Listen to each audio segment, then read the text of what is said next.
Hi, everybody. My name is Emily Williams, and I am the manager of program operations here at Read Ahead. A couple of housekeeping things before we get started. I'm going to put everyone's microphone on mute. So if you do have any questions while I'm going through the webinar today, please either write them down. There will be a question and answer portion at the end, or type them into the chat box and I will answer them either as they come along or wait until that question and answer portion at the end. If you are, again, listening over the phone and have not logged into GoToMeeting, please shoot me an email. You can reply back to the email that I sent, or email volunteer@readahead.org so that I can just know that you attended the webinar today. I'm also going to be recording today's webinar because this is the last one we have scheduled for our mentors, and we want to make sure we still have it for any other people who are unable to attend. Just letting you know. And then this training is for all of our new volunteers across all 16 of our schools. Each school is a little bit different, so please keep in mind that I won't be talking about any specific schools today. Any specific questions that you do have, you can either ask me at the end or shoot us an email. We're always happy to answer questions. But be rest assured that we will be sending you all of the school-specific information that you need before your first day. Throughout the session today, I will be giving you code words or code phrases that you will have to fill out in the verification form after this training to ensure your attendance and participation.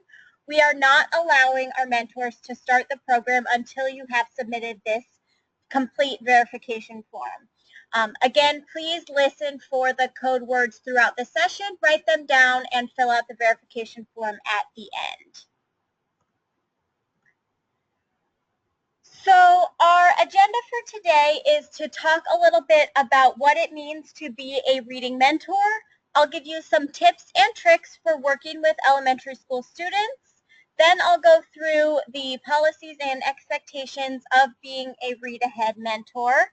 We'll go through the day in the life of a mentor, a big picture program timeline, some extra resources for you, and some next steps.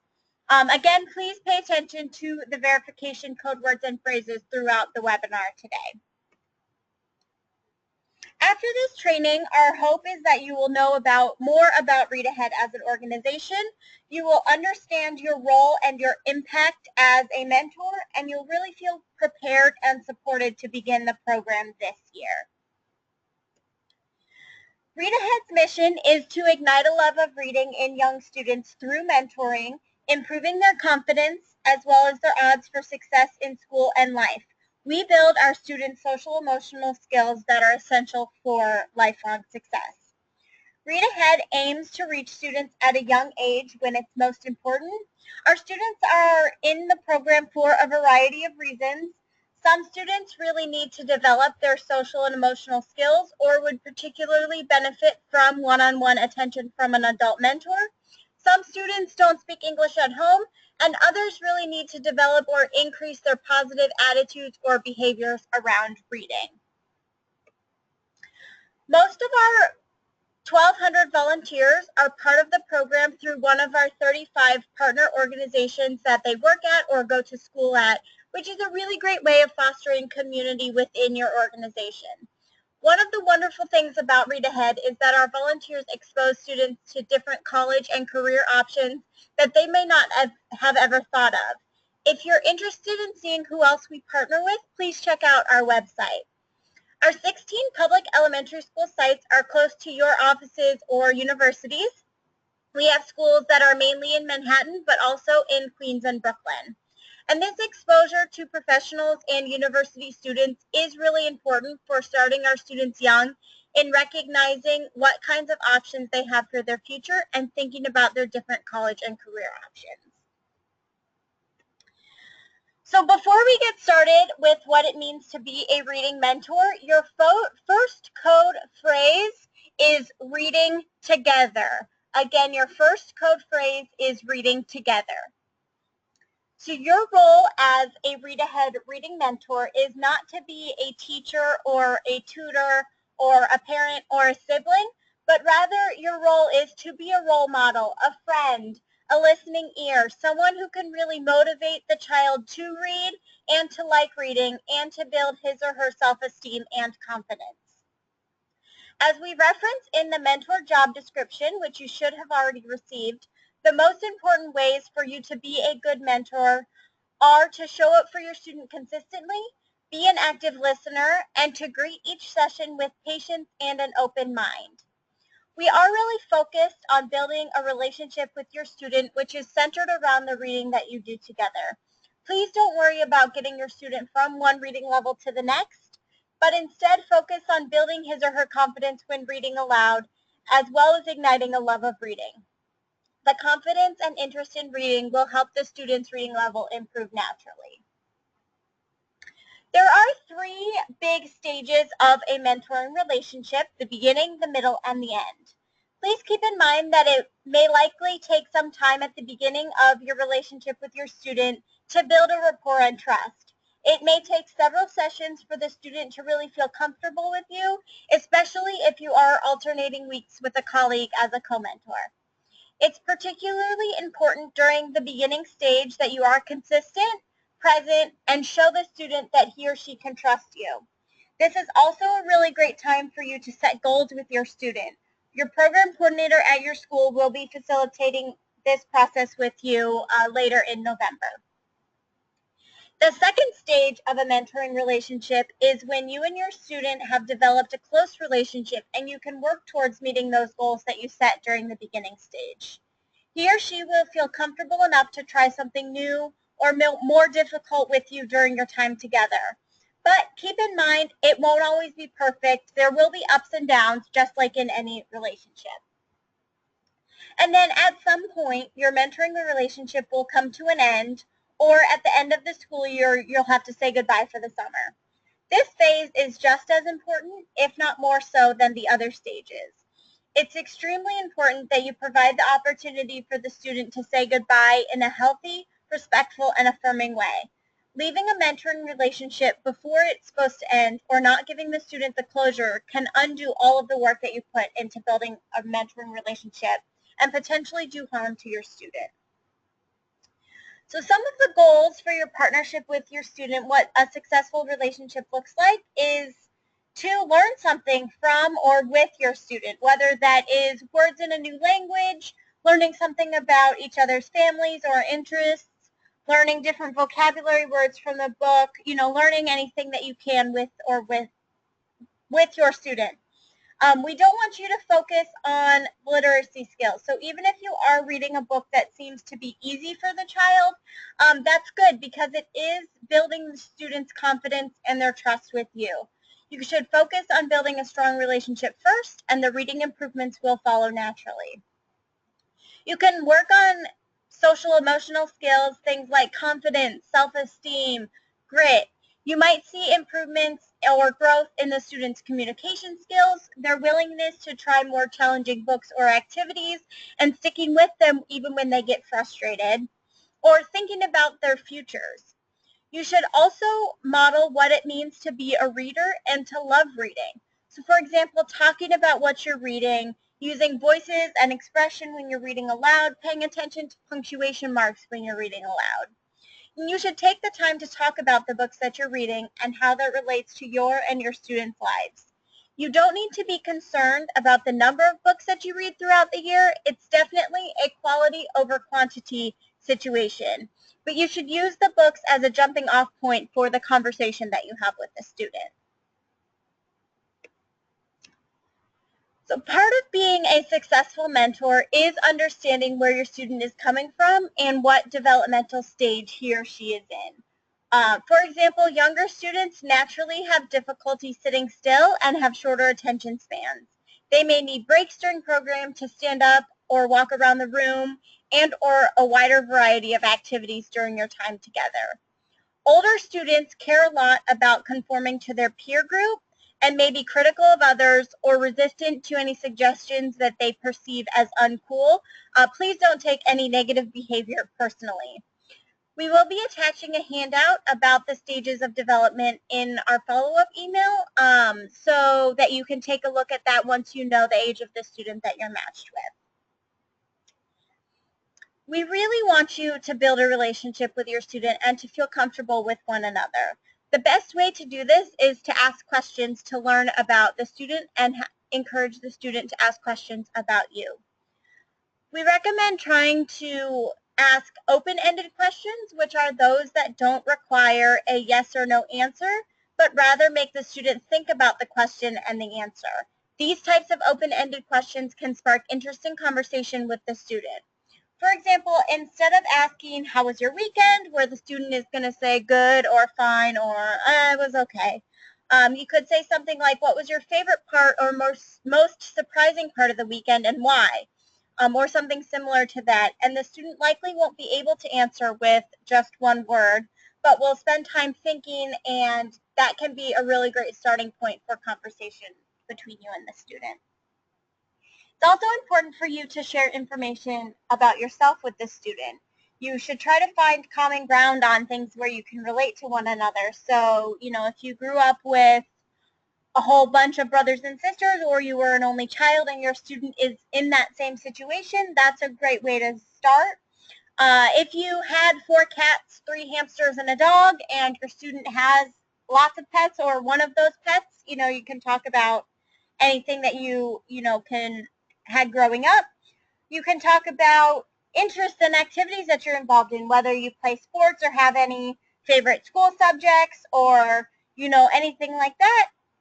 Or even the favorite things that you like to read about. If you like to read fantasy or science fiction books or nonfiction books, and your student is in that similar space, finding those common ground topics that you can connect with your student is great. But you should also use the differences between you and your student as topics of conversation and ways to learn things from each other. So please let the student know if you're interested in learning from them about things that you may not be familiar with yourself. Students really like to be the teacher. So if there's something that you don't know a lot about, but the student knows a lot about it, or you don't, or you know a little bit, but you want to pretend you don't know a little bit, and let the student teach you something, that can be a really great way for you to build a relationship. It's also important for you to encourage and praise your student to build their self-confidence and enthusiasm about reading and in general. We want our students to build positive feelings about themselves and about reading, and your positive energy will be a major part of this. Be sure to recognize any progress or improvements you do see, no matter how small they are. Being specific can be helpful for the students to understand and recognize progress in themselves. So you could say something like, I've noticed you aren't spending as much time thinking about a word before you try to sound it out. That's great. This shows the student that you're really paying attention to them and invested in your relationship, and then they can start to notice those improvements themselves. And it's also important to know that every pair in the room is going to be at a different place in their relationship, and every day with your student is going to be a little bit different. You'll need to respond to your student's needs and wishes. Please don't compare yourself to other pairs in the room. You never know what the context of their relationship is. And feel free to follow the student's lead for what seems most productive for the day. So if the student wants to talk a little bit or a lot before you jump into reading, that's fine. If the student is a little bit more resistant to reading, you can try to ease into the reading or to compromise with them. Communicating with Read Ahead is really important. So your main points of contact are going to be the program coordinator. The program coordinator is different at every school, but he or she will be your main day-to-day contact. Our program coordinators are part-time Read Ahead staff members who only work on the days that there is program at the school. Your program coordinator contact information will be included in the follow-up email that I sent later today. Please contact the program coordinator if you're going to be late or if you have to cancel program one day, if your schedule changes or you'll be unable to continue with the program. If you have any questions or concerns about how the program runs at your school, or need any strategies or suggestions for working with your particular student, the program coordinator is there to help. If there are any questions or you need any support, please feel free to reach out to them. And then me, again, I'm Emily Williams, and I am the manager of program operations here at Read Ahead.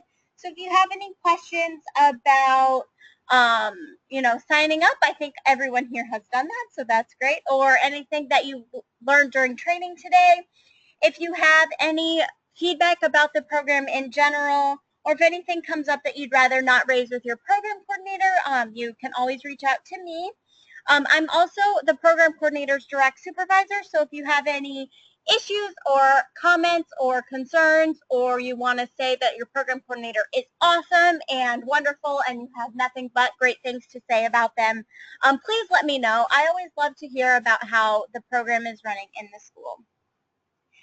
And then each organization has a liaison that we work with directly, and you can ask your liaison any specific questions about how your organization works with Read Ahead. If you aren't sure who that is, please let us know and we can put you in touch. And lastly, a quick note about the school environment. New York City public schools are often crazy, unpredictable places, and often things happen at the last minute. Your program coordinator will do their best to let you know in advance if your student is not at school or if there's any other change, but unexpected things can pop up. Sometimes students leave early, or sometimes field trips aren't on the school schedule. So please keep this in mind if we do need you to be a little bit flexible. Read Ahead only has a small amount of control over much of this, so if there may be room changes or canceled days or other changes based on the school activities. These things don't happen frequently, but they can, and so we just wanted to give you a heads up and ask for your patience and flexibility with us. So before we move on to the policies and expectations, your second code phrase is mentoring. Again, your second code phrase for the verification form is mentoring. First is consistency and reliability. It's crucial that you're present at school every week or every other week as you signed up for. If you have to be absent or late one day, please let your program coordinator know as soon as possible so they can let the students and the teachers know before the student comes to Read Ahead that day. We understand that things can come up at work or you might be sick, but if it can be avoided, that's better for your student. You are making a commitment to your student when you sign up. If you know in advance that you're going to have to miss a Read Ahead session, please let your program coordinator know as soon as you can, and tell your student that you're going to be gone next week so the student doesn't expect you to be there when you won't be. If you don't show up for program more than once without advance notice, expect to hear from your program coordinator about that. Remember that if your schedule is difficult or if you think that you might have to cancel frequently, it's better to pair up with a colleague as a co-mentor. We are really striving to improve our volunteer attendance to 90% this year because a strong indicator of program success is high attendance for mentors and students. Last school year, our overall attendance rate was 80%, so we're trying to raise that to 90%. With the busy school calendar, there are only about 20 program weeks on average, and now we're a month into the school year, so probably 18 or 19, which don't count any student absences or field trips. So there really is a limited time for you to spend with your student. So please make your best effort to be there every single time that you can. Research demonstrates that frequency and regularity of mentoring sessions creates a higher impact mentoring relationship for our students. Being on time is also essential because the lunch hours are so short and the timing is outside of our control. Students really get anxious when program starts and the mentor is not there yet. The more time you have to spend with your student during Read Ahead sessions, the better. It's also important that you make every effort to come each week on your scheduled day. If you do have to miss your day, you might be able to reschedule at your school if there's adequate space and it's possible for the student. Check with your program coordinator if this does come up. Once in a while, our mentors do have a major life change and need to end the program mid-year. While this should be avoided at all costs, if something should happen and you need to leave Read Ahead before June, it's critical to your student that you do have the final session to say goodbye and get closure. Please let your program coordinator know as soon as possible if this is the case, and she'll coordinate with you. Being present is also really, really important. Even though there are many student and mentor pairs in the room together, our program is meant to be a one-on-one experience for you and your student. Please focus on your one student and help the student focus on you and not what everybody else in the room is doing together. Then please don't use your cell phone to be checking your email or your iPad or whatever else you may carry with you on a regular basis. We really want you to focus your attention on your student while you're at Read Ahead. Read Ahead's social media and photo policy is as follows. Program coordinators and other Read Ahead staff members may take photos of students whose guardians have authorized pictures for the purposes of promoting Read Ahead. You as a mentor may only take a photo of your student for your own personal use if his or her guardian has authorized you to do so. Our parents and guardians have to sign a release for you to be allowed to take photos of your student. Your program coordinator will let you know if your student's guardians have not signed this media release. If a parent has signed off and you choose to share photos of Read Ahead students on social media, please be smart and safe to protect your student.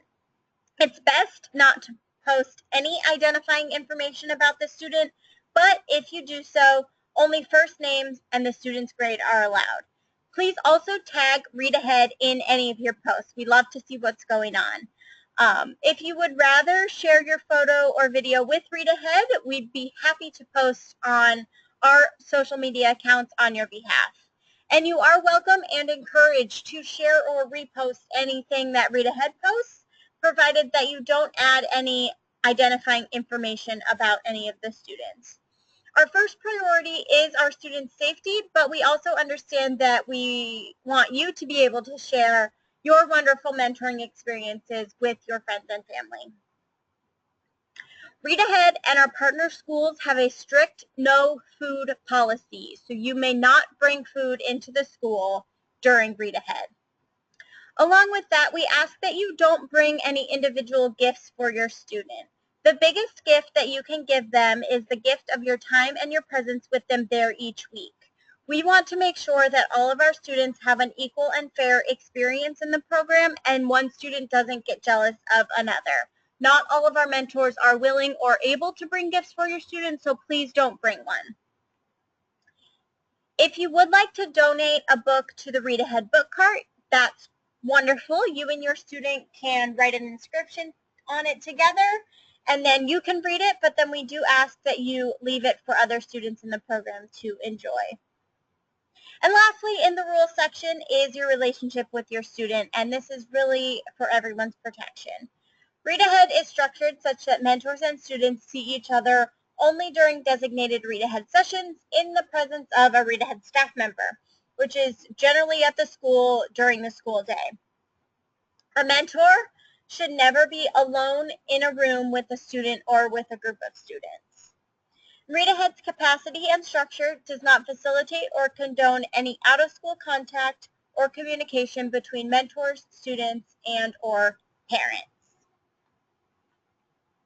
Moving on to a day in the life of a volunteer mentor. The program takes about an hour of your time in total. The program runs between 10:30 and 1:30. The program times vary by school, but typically run about 45 minutes. When you all signed up for Read Ahead, we listed program times. Those times are the times that program runs at your school. Sometimes students eat during program, and sometimes our students eat before program. That really depends on the school and where the program is taking place. When you arrive at school, you will sign in at the school security desk and get a red Read Ahead lanyard, which identifies you as a Read Ahead mentor and signals to the school that you're authorized to be in the school. Then you'll head up to the Read Ahead room, which, depending on the school, takes place in the library or a classroom or another room. Your program coordinator will give you specific directions of where you need to go before your first day. On the first day of program, you will be given a set of materials and a sheet that gives you some step-by-step information and suggested ways for you to get to know your student. You do want to spend time getting to know your student on that first day and throughout your relationship together. You will also be introduced to the other supplies in your bag, like your journal and reading log. And if you do have a co-mentor and you're able to both go on the first day, that's wonderful. If not, that's fine too. Once you get to know your student and you're ready to choose a book together, you'll go up to the Read Ahead book cart. You and your student should go to the book cart together to select a book, but please let the student take the lead. Our goal is to ignite a love of reading and to build confidence, so the books that you read should be enjoyable for your student. We don't want Read Ahead to feel like a class where the student's being pushed to read anything that's too difficult. But if your student's up for it, please try a more challenging book during Read Ahead because you're there to help them if there's anything that they don't understand. Read Ahead books are labeled with a colored sticker that indicates the grade level of the book. You should try to find a book that's near your student's level. Please ask your program coordinator to help you find a book that's most appropriate. However, keep in mind that it's important to find a book that the student wants to read and is interested in.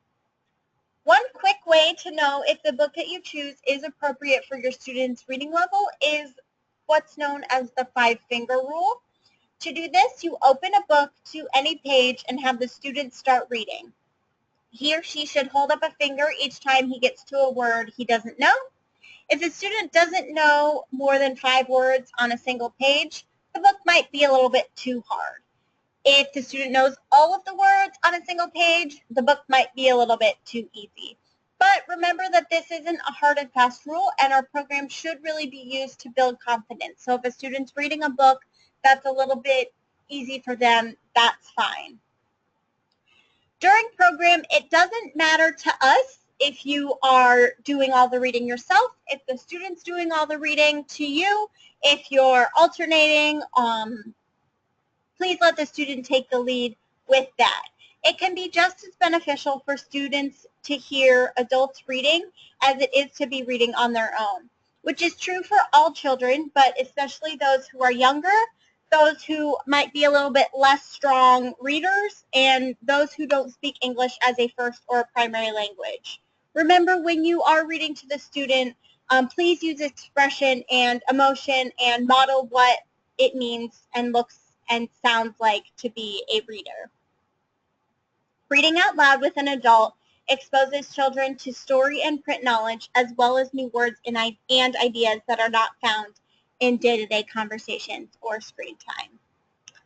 Each time that you finish a book, you should write down the title and the author in your reading log. There are also reflection questions or activity options that you should discuss or complete with your student at the end of each book. Please don't rush through those books. Read Ahead's goal is not to read a record number of books, so we don't want you to think that more books is necessarily better. We want you to spend time talking to your student about her favorite part, what she didn't like about the book, and you can also use this time to work on other things like summarization or predictions for what will happen next. We also give you a list of activities that you and your student can do and complete in your journal. Things on this list include talking, getting to know each other, playing games like Hangman or making your own crossword puzzles, drawing your favorite scene from the book or characters in the book, or really anything that you and your student want to draw together. We encourage you to spend time drawing pictures with your student, writing your own stories or summaries of the books that you read and things like that. Each day can really be a combination of any or all of these activities, particularly for students who have a hard time focusing or concentrating on one thing for a long period of time. We will have a couple of group activities throughout the year, so you can spend your time with your student in a new way and also meet other volunteers in your sessions. And then as your session comes to a close, your program coordinator will give you a 2 or 5 minute warning where you'll pack up your stuff, say goodbye to your student, he or she will go back to class, and you will go back to work or school. So if your student doesn't want to read or can't concentrate, we recommend mixing up the time. You can give time limits or break up the session into time sections. So for example, you can say, okay, let's talk for 5 minutes, but then let's read for 10 minutes and see how we feel, and then maybe we can play a game for 5 minutes or something like that. Use your journal and other things in the program session to learn vocabulary words or draw scenes from the book to enhance learning. Instead of focusing just on the reading that you do together, you can consider making extra conversation related to what you're reading in the book. So for example, you could start reading, but then if you sense something's about to happen, you can stop, take a break, and ask the student what they think is going to happen or about any topics that have arisen in the book.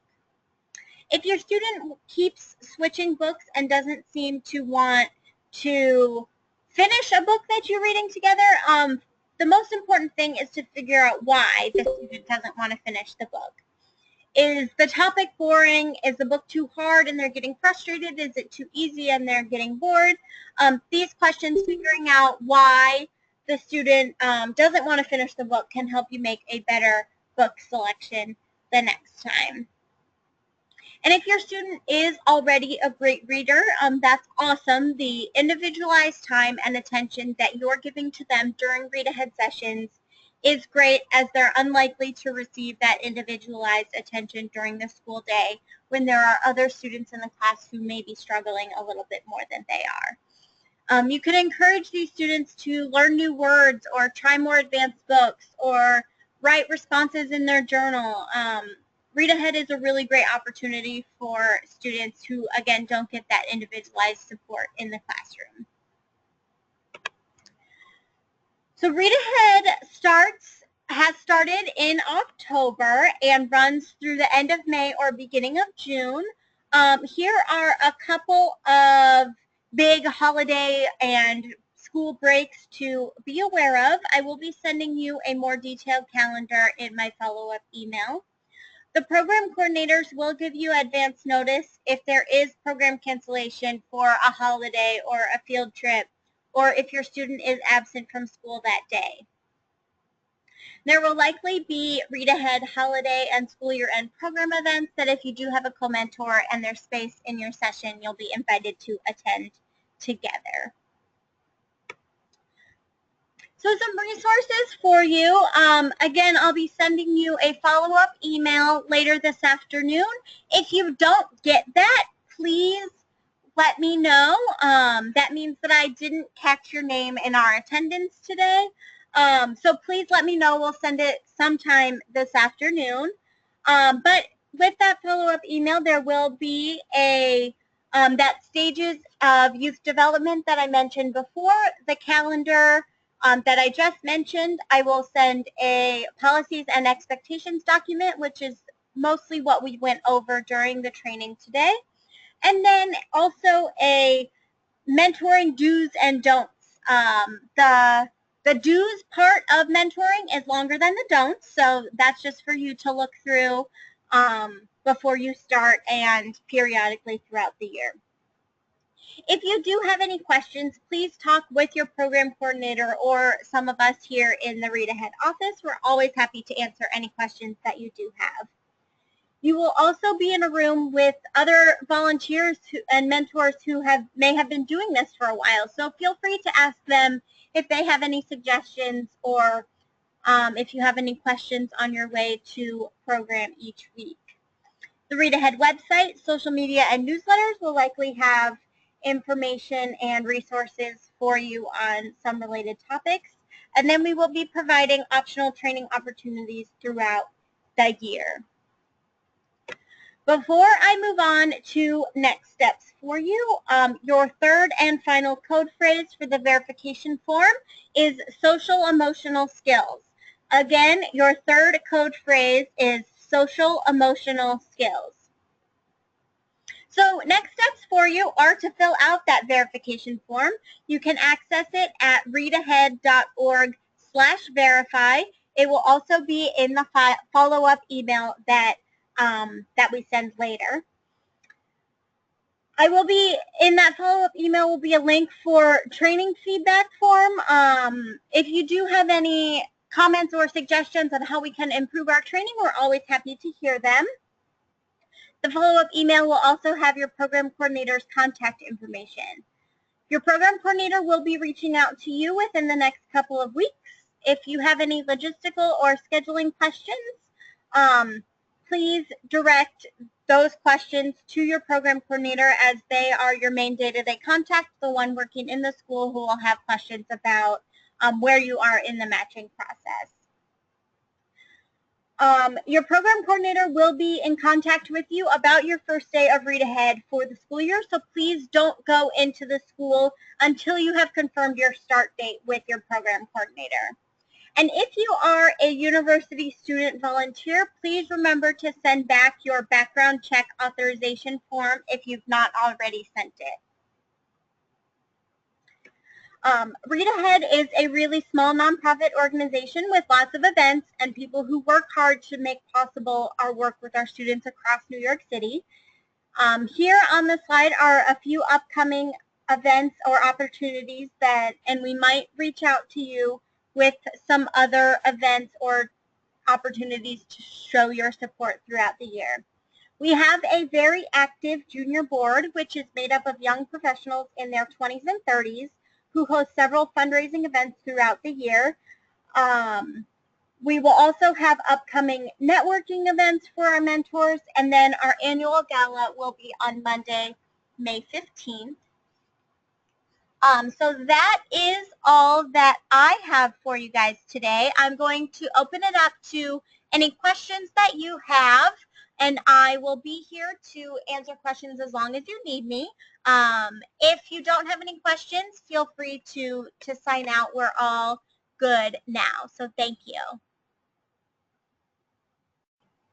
If you do have any questions, since you are not watching this live and it's already recorded, please don't hesitate to reach out to me, Emily Williams. You can reach me at ewilliams@readahead.org, or you can email volunteer@readahead.org. I check both of those emails all of the time, so I'm always happy to answer any questions that you do have.